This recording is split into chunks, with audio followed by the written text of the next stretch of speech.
আনাস রাদিয়াল্লাহু তাআলা আনহু হতে বর্ণিত, রাসূল সাল্লাল্লাহু আলাইহি ওয়াসাল্লাম হাসলেন, অতঃপর জিজ্ঞেস করলেন, তোমরা কি জানো আমি কেন হাসছি?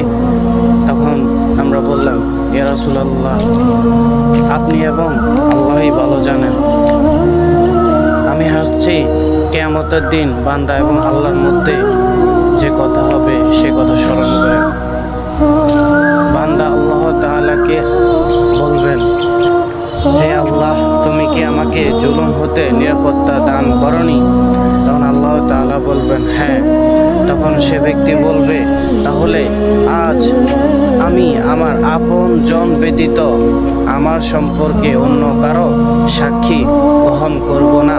তখন আল্লাহ তাআলা বলবেন, আজ তুমি এবং কেরামান কাতিবিনই যথেষ্ট তোমার সাক্ষীর জন্য। তখন আল্লাহ তাআলা তার মুখে মোহর মেরে দিবেন এবং তার অঙ্গ প্রত্যঙ্গ সব কিছু তার কৃতকর্মের কথা পাশ করে দেবে। তখন সে তার ওই অঙ্গ প্রত্যঙ্গগুলোকে লক্ষ্য করে বলবে, তোমাদের জন্যই তো আমি আমার রবের সাথে ঝগড়া করতেছিলাম।